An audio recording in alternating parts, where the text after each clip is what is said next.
Pittsburgh Steelers fans, hello, welcome to the Curtain Call podcast. I'm Jeffrey Benedict, the host here. My co-host for the Curtain Call is Shannon White. Shannon, how are you doing tonight? I'm doing great, brother GB.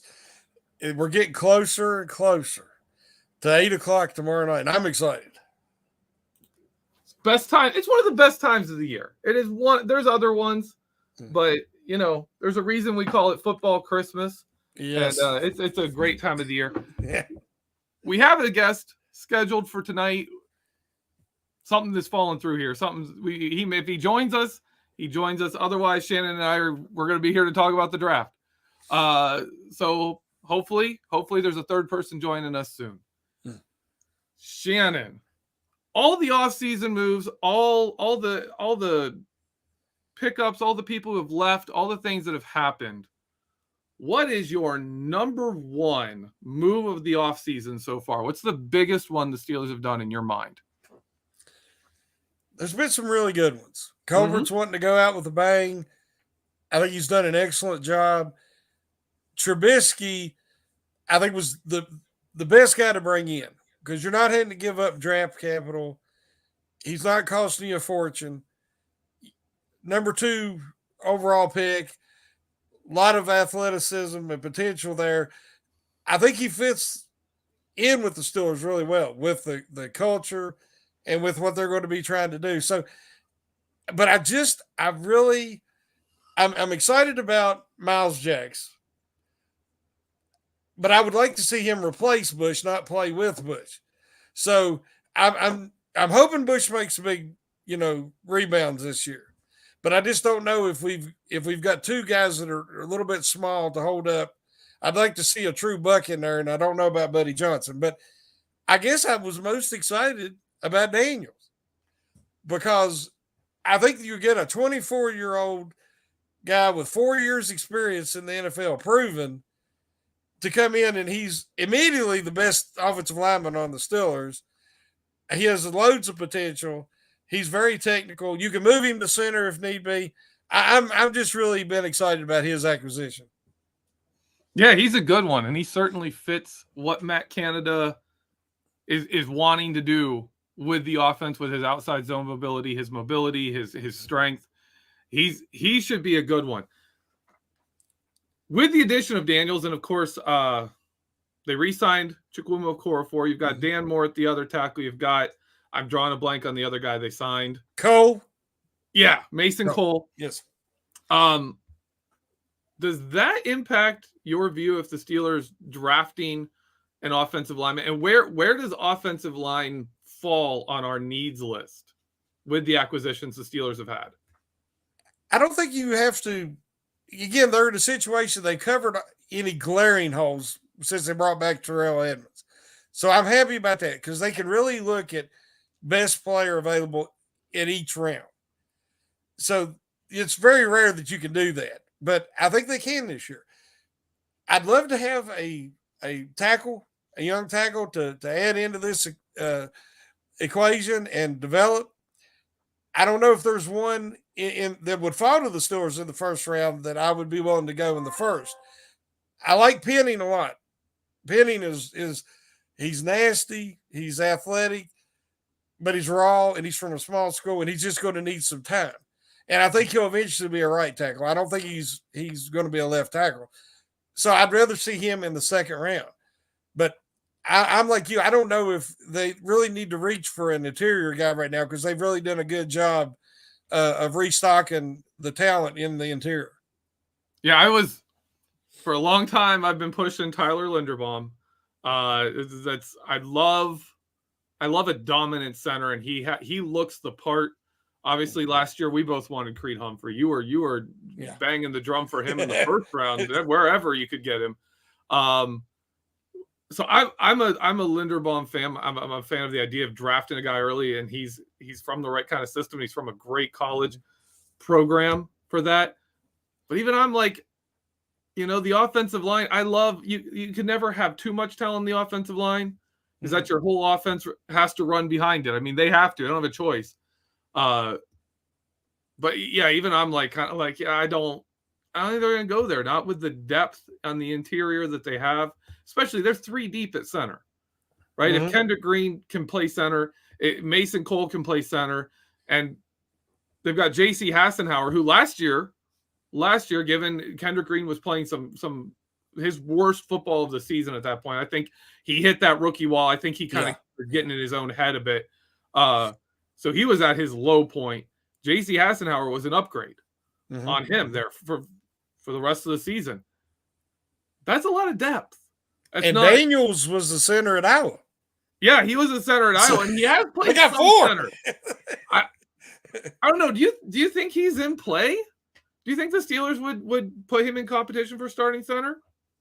I think that I've said before, I'd love to see him mix and match, during the training camp and preseason games, because you never know when an injury is going to happen. And you want to have guys who have that position versatility. And honestly, when you consider Okorafor can play on the left and Moore could probably play on the right. He hasn't yet, but I think he could. Pretty much every guy could be interchangeable, because we know Dotson's a natural right guard, even though he's been playing on the left last year.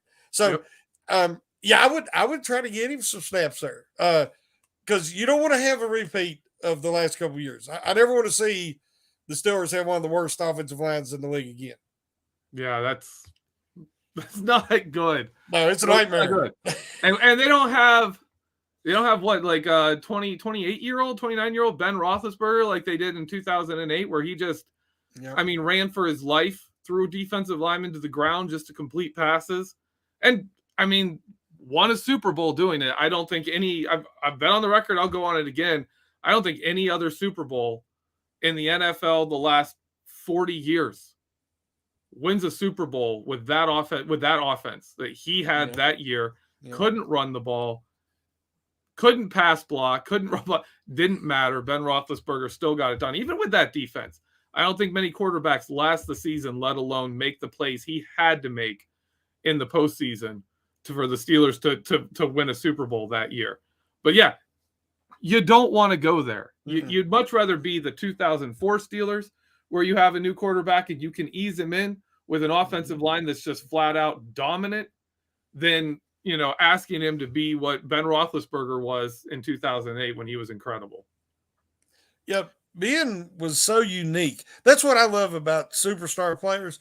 Some guys are unique. Like Hines Ward is unique among wide receivers.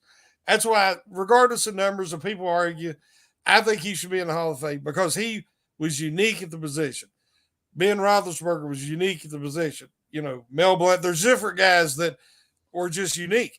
And most quarterbacks that's ever played the game not winning a Super Bowl that year, they wouldn't have survived it. Being just how big and strong and physical he was able to. We don't want that for Trubisky. Trubisky's a different kind of quarterback, obviously, but I think he's going to fit what we all believe they're going to do this year. And if they do, and they add a couple of pieces in this draft, which there's a lot of talent there, they could surprise some people. I still think they're 1 year away, another offseason to really be a contender. But hey, get a couple of really good picks. You never know. They could surprise us all, or at least me. Do you think, because I like how you stated that, and that's kind of giving me a thought here. How you stated Ben was unique, Hines Ward was a unique player, Jerome Bettis was a unique kind of player with his size, but he was more of an agile runner. The Steelers have had a lot of unique players. Antonio Brown, no one had done Antonio Brown stuff at his size and his production level. That was just, it changed the game. Everyone's like, he can't be a number one receiver, he's too small. And now, that's not even a question for receivers. Like, you're 5'10", oh, you could be a number one receiver. This is not even a thought process. Whereas when Antonio Brown was on the rise, people are like, no, he's too small. He can't be the best receiver in the NFL because he's short and he's not a super fast guy. You can't do that. Is there any, or start with the quarterback, is there any quarterback in this draft that you think could be that kind of unique talent, that kind of unique player that is special and unlike other players, that really stands out and could be something special in this league? Well, I'm glad you said it because it brought back something we was talking about just a minute ago, and I got to bring it back up. I don't know if you've seen the little clip that they show the T-Rex from the Toy Story, and he's talking about his little arms, and then they're comparing Linderbaum to that T-Rex. He Yeah. said, "I got a big head and I got little arms." So that's hilarious. When you was talking about Linderbaum, I thought of that. But Yeah. of the quarterbacks in this class, somebody was talking about it today on Twitter that it's so set up. Like when the Steelers took Ben in 2004, the Steelers could potentially be very similar for a guy like Malik Willis. Because of all the quarterbacks, he is unique in that he has that full combination of the incredible arm, the great mobility. The only thing we just don't know is level of competition and can he make the reads and progressions. Can he develop into that? Because he hasn't had to. And that's the big thing about mobile quarterbacks. They're slow to learn to do those, stand in there against the rush because they're like, hey, I can get out here, I can make a play. Yep. Sometimes you got to stand there, face it down, take the big lick right when you're releasing the ball to make the proper play, the successful play, the game-winning play. If you come in, just like Ben was supposed to be able to set a year behind Tommy Maddox, right now you're like, well, he can set behind Trubisky. The comparisons are very similar. And so I can see that. I can see of all the quarterbacks, the one that would most compare for the situation this year to me would be Willis. Yeah. Willis actually reminds me of Cordell Stewart. Mm-hmm. Like, I know that's not a big gap, but Cordell was that kind of guy, and he needed some time. And he needed, in my opinion, he needed an offense more like what NFL teams are running today. If you ran a read option offense with Cordell Stewart, he probably could have lit the league up and been a much more successful quarterback than he was. The NFL wasn't ready for that. They weren't ready for that. And there's rule changes that have made a big difference in that. Particularly the late hit rules, where you're not like, you have to kind of watch how hard you hit a quarterback. Has really opened up for things where the quarterback, you don't know if he's running or passing. It really opens that door to quarterbacks being more of a weapon without just the answer being take their head off and see how well they run. Like, you knock them out of the game, they can't run on you.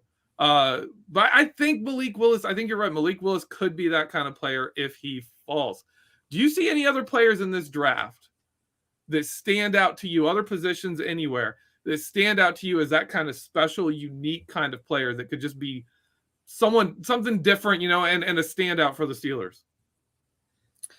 Well, my draft crushes. Sky Moore. Yep. The Steelers need a slot guy. Sky Moore runs more of a full route tree than any other receiver outside of maybe one of the two guys from Ohio State. He could come in and give them snaps from the slot instantly, but he's got that unique ability like AB, who was his hero and who he wanted to emulate, his work ethic. I think he's good enough. He can play on the outside and develop into one of them type players. So Chad Muma, there's 5 top guys and inside linebacker, and everybody has their favorite. But when I watch Muma, he is the most well-rounded. He's got above average athleticism. He's got great leadership. He's super smart, intelligent. But if you watch him, he's very instinctual. Like, he will see the running back's going to not hit the first hole. He's going to swing a little wider and hit that second hole, and it's starting to open up, and he'll meet him there. But that's just a feel type thing. It's like Jack Lambert wasn't the greatest athlete that we've seen. He was really tall like a stork. I'm not saying Ted Hendricks tall, but he was tall. He was slender. I mean, by the end of the year, he'd lose down to under 220 pounds because, he was just naturally not a thick guy. Yeah. But he had them feet, quick feet. He'd move, and he never took a false step. And it was a perfect form tackler. So growing up watching him, I compare all inside linebackers to Jack Lambert. So I thought Luke Kuechly was a guy who was just totally well-rounded. He was so just a great football player. Just, and I see a lot of guys that's got, like, I was a real big Devin White fan, more than I was Devin Bush. And I think White has really played well. But of all the guys I've seen, I haven't seen another guy like Chad Muma in a while now. Now, that's how I felt about Creed Humphreys last year. I just thought he was the complete package, and he was a student of the game. And he had always been a center. It ain't like he's moving around positions. You drafted him. He's a center. Yeah. And that's kind of like how I feel about Muma. I just think that he's got something special. He could be unique of the top 5 guys. It wouldn't shock me at all if he's the one that ends up being all pro regularly. Okay. All right. I want to move into, because I haven't done any mock drafting of players. Mm-hmm. I haven't put anything out there in any form, in any article, any podcast where I've actually named players. I don't want to do a full mock draft. I don't want to get into that. That's too much work and too much hassle for me. But I want you to give me your top 3 players for the Steelers to end up with in the first round that are realistic, right? That are kind of on the table that you think the Steelers could possibly pull off, including a minor trade up, like if you think that somewhere in that range. And then I want you to give me 2 players that you would rather not see drafted by the Steelers tomorrow that are common things that people are saying they could take. Well, Wyatt from Georgia, we was all kind of getting behind him being a target. Now, I understand that the reports that have come out have been, it's not been mainstream. This has been more of a small article, and it's stuff that happened a few years ago. So if we know the Steelers have done their due diligence and they've looked into this as well as other teams. So the fact that it hasn't been a huge red flag, I trust the Steelers to make the right decision there. Of the 2 guys, I think Davis is the more dominant, has a chance to be the more dominant player. I think Wyatt is a good fit, but he's not a perfect fit, whereas I do think Davis would be, and especially with the run defense. I don't know how realistic Davis is. So Wyatt would be one that you talked about it. If Hamilton was to keep falling, and it seems like he's slipping down there now in around 15 on some of these, mock drafts on ESPN and, the NFL Network. So he's not getting the love, but we got Edmonds back. But as you've said, and other people, he would give them so much flexibility because he can literally play 4 spots in the defensive backfield at a high level. That would be a guy that you'd really have to consider if he was to slide down. And then third, see, my problem is I'm seeing more getting picked at the end of the first round. Yeah. There is some guys that are going to be in that first round that sometimes London falls. He's like Mike Evans-esque. Yeah. He's just, it would be so hard to pass on him if he was to fall. But you don't know which one of them guys might.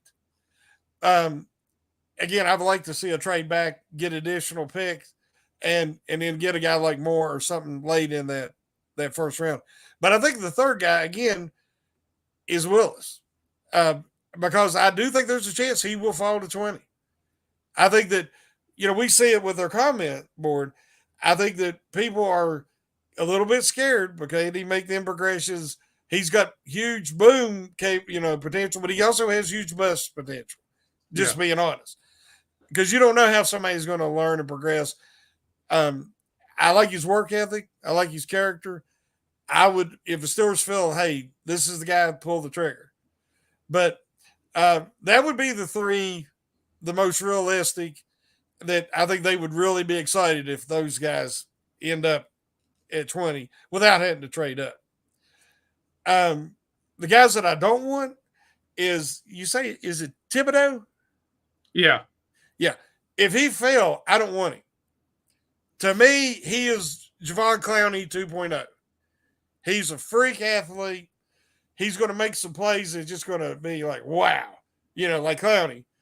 But I don't like his motor. I don't think it's a consistent motor. I don't think he's going to give you 100%. Kind of like we talked about Myles Garrett, that if things ain't going their way and the game ain't going his way, and he'll kind of mail it in a little bit. You can make him lose that zest, that spirit, if you can hold up. And he's not being super successful. I see the same thing out of Thibodeau. And that happens when you got a lot of times the guys that are used to getting by on just straight athleticism. Mm-hmm. I think, that they can I think they can disappear. And I don't want that in the first round draft pick. Trying to think who'd be another guy that I'm not really interested in. I'm concerned about Stingley just because he had that one great year as a freshman. And, there's been injuries involved in the last 2 years. So, he has that. But even when he was playing and he was relatively healthy, he didn't look like he did as a freshman. So for a first round guy, especially that high, that kind of scares me off. Okay. I'll give you mine here. I'd love a Jordan Davis. Like you said, it's unlikely he falls, but if somehow that happens, and like you, I'm also in on Wyatt. That's a fine pick, but I would love Jordan Davis. Another one. I'm gonna be with you here, Kyle Hamilton. Mm-hmm. I absolutely 100%. I think he's special. I think like if you could draft Earl Thomas, would you? Like, yeah, it doesn't matter if you have two guys that can play. Like you can get an Earl Thomas. I think he falls somewhere. I think Hamilton in the long run spectrum falls somewhere between an Earl Thomas and an Ed Reed. Like, I don't think he's going to be Hall of Famer, but I think he's going to be really good. All right, good news here. We have. I was going to say. Yeah, we got our guest here. Let's bring him in. Let him get set up here for a moment. Okay. Crazy things happen when we are doing live shows. And here we go. I think he's ready. Hello, Mark. Can you hear me? I don't know if he's hooked up yet. No, he's on mute. He's on mute.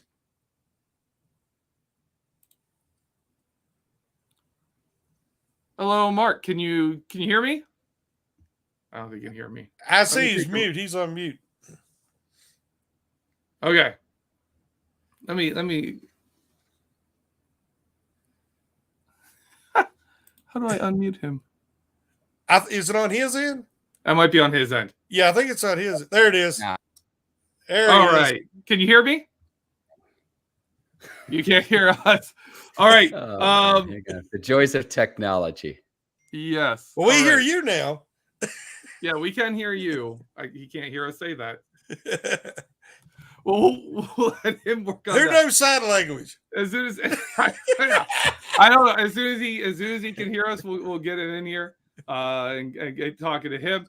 In the meantime, let me finish up my list. So I went Davis. I went Hamilton. Who was my third? I just lost my thought. Oh, yeah, my third, of course, is Tyler Linderbaum. I still, if the Steelers end up with him, I'll take it and be like, okay, that's a serious investment on the offensive line, and I love it. I can't get that image out of my head. Oh my gosh! All right, we're losing our minds here on the curtain call show. He's coming back in again, but real quick, the players I wouldn't want. I actually don't want a wide receiver. I'll talk about that. You know what? Let's bring him in, see if he's in here. Hello, All Mark. right, Can take you hear number me? 2. Take number Can you 2. hear me? I can hear you. Oh, Can you hear right. me? Yeah. All right. Yes. Thank you. And welcome to the show. Our guest for tonight, the host of the Bleav in Steelers podcast, Mark, is it Bergin or Bergin? Bergin, you got it right. Geoffrey and Bergin, Shannon, okay. thank you for having me. For some reason, I had Thursday on the brain. My apologies. I'm going to bring it home here, though. Bleav let's kick off right away. Tomorrow night with the draft, my hope is that at number 20, Malik Willis, Jordan Davis are there. I don't think they will be at 20. So the question then becomes, who's there? And so I think Wyatt out of Georgia would be a solid pick. You upgrade the interior of the line. Our beloved Steelers ranked dead last in the league in rushing yards allowed in the 2021 season. They still get after the quarterback. That's no knock on Cameron Hayward, who's in his 30s. Tyson Alualu is 34 years old. Stephon Tuitt's 28. Upgrade the interior, improve your run defense. And I think if Wyatt's there, that would be a solid pick at 20. We know Pittsburgh typically doesn't move up in the draft. But I'll tell you what, if Willis or Jordan Davis are there at number 20, and they passed on them, I don't know if I'd be able to get over it. So that is kind of my thought process going into tomorrow night. Yeah. Hey, I'm with you. Willis has that kind of, that's the kind of guy you pass on and he ends up in the Hall of Fame, or you pass on and he does it, but you don't want to be that. You don't want to be one of those teams that sits there and looks at him when you're like, and you're sitting there looking at him and he's lighting the league on fire. And you're just like, wow, we could have had him. Like all the teams that passed on, Patrick Mahomes, when the Cleveland Browns passed on Ben Roethlisberger, you don't want to be in that situation 4 years later when he's playing in the Super Bowl. 100%. And I think he has the most upside of any of the quarterbacks in this year's draft. He will benefit from sitting. A lot of great quarterbacks have sat, though, and it's easier said than done with the way that the salary cap structure is now, because a good young quarterback outplays his salary almost immediately in this league. But a lot of good quarterbacks have sat. Mahomes sat. Big Ben sat. Rodgers sat. So, again, easier said than done. Willis will benefit to where he needs to go to a team where he doesn't have to be the week one starter. Yeah, I also, tell me if you think this, I'm right on this, but I think the Steelers are a great place for a young quarterback to develop, simply because you have a Najee Harris. You have an investment in the offensive line going on. You have a Pat Freiermuth, who is a great, like safety blanket type of option for the player. I really believe that the running back, tight end, that's how you set up a quarterback for success. Is you give him a run game, you give him a guy in the middle that can make plays when everything else fails. And I think because of that, the Steelers are a great place for a young quarterback. Sadly, there's not a lot of really good ones in this draft. And I think, like you said, Malik Willis is probably your best bet. Shannon, do you have any questions? Yeah, Mark, you did. Malik Willis, we was just talking about them. If both are there, that I don't think that it's very likely, but if they're both there, which one do you think the Steelers should go for? Between Willis and Pickett? Yeah, no, Willis and Davis. Jordan Davis. Yeah, that's an excellent question. That is an excellent question. Man, that would be a great problem to have. And the odds of that happening are so slim. If I had to pick one, I think Jordan Davis is more of a sure thing. It's just, for me, the size and speed. I honestly think, and I know he's 6'6", but 340 and some change in a 4.78 40, that is moving. That is moving. Yeah. With Davis, I would honestly want him to lose a little bit of weight. I mean, it might sound crazy, but just to ensure that he can be a 3-down lineman, that he can consistently stay healthy. I know he's a young man, but to me, I mean, here's the way I look at it. My co-host, Ike Taylor, had Jordan Davis as his top overall pick. He thinks that the Jags should draft Jordan Davis, which I think he's nuts, and he's not doing this for shock value, but the thought process is building your house from the ground up. And what he means by that is look at, say, the Aaron Donald type, or back when Ike played the Casey Hampton type. If you can have someone on the interior of your line take up 2, maybe 3 offensive linemen, take up 2 gaps to where it makes everyone else's life easier, and someone else along the defensive front on the front 7 gets a one-on-one matchup, everyone else eats. I'm imagining this defense with, Cam Hayward, who continues to get better and better, even though he's in his 30s now.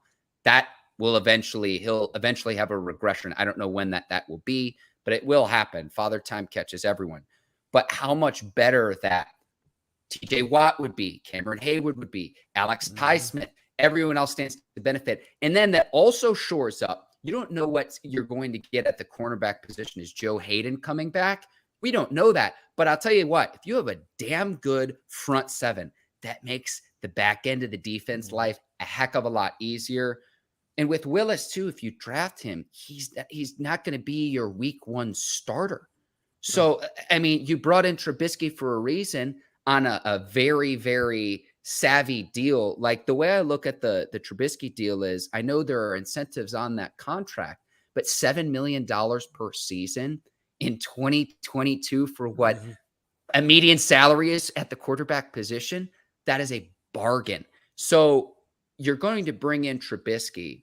Steelers will need to bring in someone just because of what happened with Dwayne Haskins, RIP, condolences. But the reality is they will need another quarterback on the roster. But if both Davis and Willis are there, get someone who can help you immediately and can shore something up that you're going to need, especially in the AFC North Division when you get into November, December, January, hopefully February, later in the year when it gets cold out and teams are going to run the ball the way that they did. I mean, Baltimore and Cleveland aren't going anywhere. Lamar Jackson's going to be back with the vengeance this year. Baltimore's going to be healthy again. The last I checked in Cleveland, Nick Chubb and Kareem Hunt are still in the backfield. If you have those teams that can just run at will on you, play after play after play after play, it's a glaring hole that the Steelers need to address. Hopefully they've done a little bit of that, at least with the signing of Miles Jack, but solidify the front seven because that could present way bigger issues further down the road versus if it's something that you don't address immediately here, starting Thursday, Friday, and Saturday. So would you list defensive line as a priority pick, even if, let's say, Jordan Davis, being realistic, he's not there at 20. We've had comments in our chat being like, guys, be realistic. Neither Willis or Davis are going to be there. If Davis isn't there, right? Let's assume Davis is not there. Is defensive line still a priority? Is this like a top 2 rounds kind of thing where you've got to add somebody, like you said, makes a big difference? And I think anyone can see that the difference between 2020 and 2021, when you've got Tua Tagovailoa versus when you don't have either of them, and guys are losing 1 versus 1, let alone being able to anchor against a double team. Offensive linemen are blocking Devin Bush, and the run game can't do anything. Is defensive line a priority, even if Jordan Davis isn't there? And where do you think the Steelers need to address defensive line? Do you think there is a thing where, like, hey, we've got to get someone early in this draft? Or is it, a situation where if Jordan Davis is there, taken, but if not, don't worry about it? Jeffrey, you're asking the question, so you already know the answer, right? So edge rushing, it's no secret. Edge rushing in this year's draft, the edge rushing position is loaded. There's not as much depth at the defensive tackle position on the interior. So that's part of the reason why my co-host Ike Taylor had Jordan Davis going number 1 overall, because you can get a really good edge rusher later in the draft because Trayvon Walker, Aiden Hutchinson, Kayvon Thibodeau, George Karlaftis, who's going to be the NFL's Greek freak. Mark my words about that. Ebiketie out of Penn State is really good too. The kid from Ole Miss, Sam Williams, is a good edge rusher. So at the edge rushing position, you have a ton of depth there.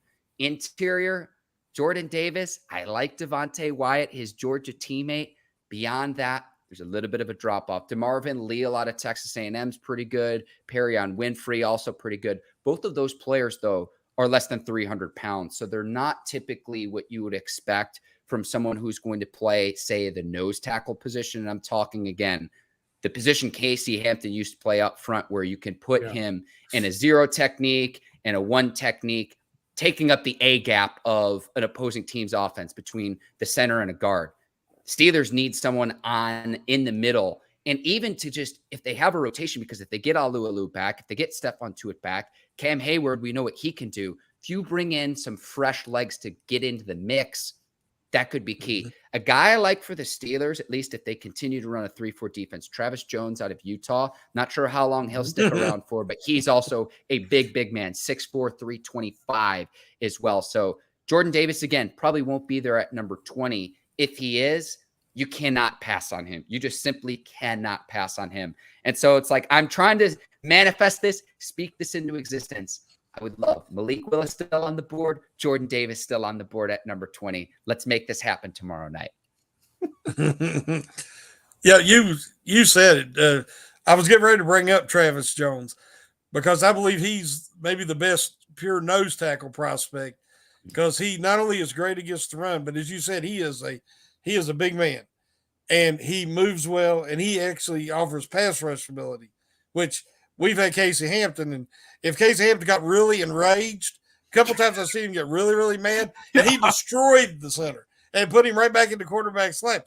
But normally he didn't waste a lot of energy on the pass rush if he was on the field. But if Dan Rooney isn't the greatest Steeler, I think you got to look at Mean Joe Green. And we're talking about the foundation of everything that the Steelers have become. And we've had guys like Mean Joe, then you have a Casey Hampton. They need another foundation. And as you said, and that's why I like you said so high on Davis, because they need that. They don't have it at the moment. Tyson Alulu, he's done a wonderful job, but he's going to be 35 this year. So I'm like you. I think that defensive tackle is a priority, be either the first round or at least the second round. If they come out of them 2 rounds and they don't have one, I'm not going to be happy. Yeah. You're talking my turkey, Shannon. I mean, in all honesty. Yeah. No, defensive line for us is like we were this way on center last year when they came out of the second round. They didn't have a center. I was losing my mind. I was on a post-draft pick report. Everyone's grading the pick, and I'm like, well, I like Pat Freiermuth, but where's the center? Like, there's no center. What are we doing? I was losing my mind. This year, it's defensive line. I want to shift away from that. Wide receiver. There are a ton of wide receivers to love in this draft. There's a glaring opening for the Steelers to pick up a wide receiver, potential flexibility to play him wherever fits him. They've got some flexibility with Claypool and Johnson. Is wide receiver worth a first round pick in this draft if you can get a really, really good one that you're certain on? Or is this a position that, like, really you can get a second, third round wide receiver that the Steelers should stay away from a receiver in the first round? Well, it's no secret that the Steelers developed 2 positions very well, linebacker and wide receiver. So I'm honestly not really concerned whoever the Steelers draft at the receiver position, because it's in the Rooney family's blood, Colbert and company. I mean, I could go through all the list of names of great receivers they've had down through the years. The key is that they need to be able to play in the cold weather. So whoever you draft, they have to be accustomed to playing with what the weather conditions will be at Heinz Field late in the season. That's really the key. I mean, honestly, it's like picking your favorite car in this because there are so many great receivers. I mean, you could go Garrett Wilson out of Ohio State. You could go with this teammate Chris Olave, who's deceivingly fast. You could go with the guy I call Mike Evans Light, Drake London out of USC. I haven't even mentioned Jamison Williams yet, who would be the top receiver in this year's draft, if not for an ACL injury in the national title game.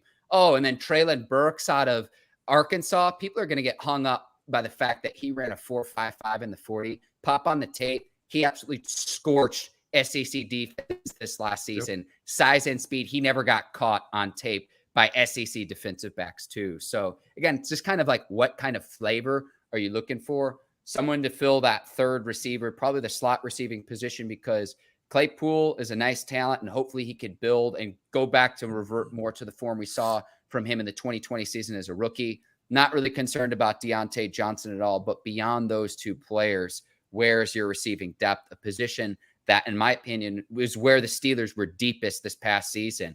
You know, Juju's gone, Chase Claypool's gone, Ray McLeod are gone. You're going to need playmakers at the receiver position. Fortunately for Pittsburgh, they've never had problems developing at the wide receiver position, and I don't think this will be any different, especially considering the depth at that position in this year's draft. If you need a receiver in this year's draft or an edge rusher, great draft to need either of those positions, because both of those position groups are absolutely loaded here in the 2022 draft. And of the 2 positions, both of them hold their value. And so it's a deep draft at both positions. But when you look at the amount of crazy, insane amount of money that's being thrown at wide receivers during free agency this offseason, I think the value for a first-round receiver is there, getting that 5th year of control. One guy we didn't mention can play in cold weather. He's used to the cold weather because he's used to the 4-1-2. A guy named Sky Moore, who just happens to be my draft crush, the AB 2.0. And everybody knows I'm really high on Sky Moore. And if the Steelers are able to take him, and you hear somebody screaming into the night sky, it could be me, because I'm going to be stoked if they are able to get Sky Moore. I'm going to be happy for him, and I'm going to be happy for all the Steelers Nation, because I believe that he's going to be a steal, especially if they can get him in the second round. But I think they'd have to trade up in the second to get him. But what is your thoughts about Sky Moore? Shannon, let me say this. As soon as we get off this show, I'm going to hop off here. Send me your address. I'll send the Sky Moore Pittsburgh Steelers jersey to your home in advance of the draft. Just send me your address and your size, and I'll send that your way. Okay. Oh, man. All right. We're closing in here on the end. So I want to do one last thing here for all three of us here on the show. We'll start with you, Mark. Call the pick, first round pick. I think it's going to be Devontae Wyatt out of Georgia at number 20. That would be my prediction. I'm hoping, listen, any draft going in, I want all the pandemonium, the chaos, players bringing things up on stage that they don't normally do, videos leaking out to where this player's stock is dropping because of something that leaked that they didn't want leaked and whatnot. I'm all for the pandemonium and the chaos. That's what I hope happens tomorrow night, because it makes it a lot more fun. Compared to like last year, there were so many quarterbacks last year, and I felt like I knew a lot of the draft picks a little bit better. This is going to be a little bit of a different draft, but I just hope that it's absolutely nuts. And it should be too, because it's in the city of sin, Las Vegas. Yeah. I mean, listen, speaking something into existence, I would love to see, they're going to be bringing the players on water, up to the stage. If one of the players fell in the water tomorrow night, it'd be the most watched draft in NFL history. So I just hope there's absolutely pandemonium and chaos. At 20, I think the Steelers go Devontae Wyatt out of Georgia. What if they couldn't swim? That would be tragic. Hey, Roger Goodell diving in head first to save a first-round draft pick would be must-see TV. He wouldn't get booed for that. No. Oh, man. Shannon, make your prediction. Pick first-round pick of the Steelers. This tomorrow, whatever is happening. I've lost sense of all time. What's the pick? I'm going to say Jameson Williams. Jameson. I think the people, there's going to be some receivers go ahead of him because of the ACL, and people want him to be able to play immediately. And I think that he'll fall to 20. And I think if he's there, Steelers will take it. Wow. I like it. Okay, Shannon, someone I haven't heard you talk about. That's impressive. For me, as tempted as I am to call Tyler Linderbaum my draft crush in this one, oh, man. I'm going to go. I was actually going to go Devontae Wyatt, so now I got to go somewhere else because that's already been picked. Yeah, hop on board. Hop on the train. I'm going to go. You know what? I'm going to go with a crazy draft day. I'm going to go with the pandemonium. And I'm going to say the Steelers end up with Kyle Hamilton out of Notre Dame. Woo. Value. If he falls to number 20, has no business. And again, people get caught up in a 40 time at 4.59, 6'4", 220. Look at his broad jump. It's nearly 11 feet. He's very explosive in short spaces. It's like having a linebacker at the safety position, and he can play anywhere. He can be your deep middle safety. He's played in a 2 high. He's played down in the box. So Kyle Hamilton's there at number 20. The previous 19 teams are doing it wrong. The previous 19 picks. Yeah, I think the Steelers, in my opinion, in this scenario, in my fictional world where this happens, it's a trade up. I think the Steelers, if he falls far enough, I think the Steelers would make that move. I mean, Terrell Edmonds, yeah, they re-signed him, but he's making less than Marcus Allen and Miles Boykin. Two guys they just acquired for more than they're paying Terrell Edmonds, who leads the Steelers in snaps since he was drafted. It kills my brain.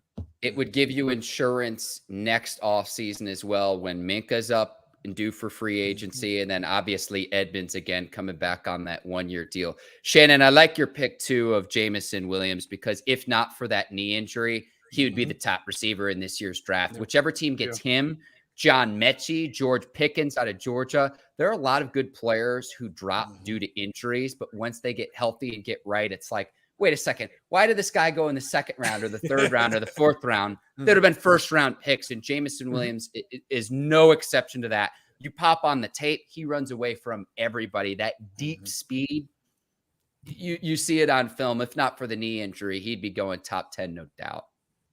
You know, the Chiefs won him. Still might too. The Chiefs won him bad. Oh, they won him. Can you imagine? You swap out what you would need to pay Tyreek Hill on his new deal. You bring in Jameson Williams on a rookie deal, and you've got 4 more draft picks to spare as well. You talk about reloading.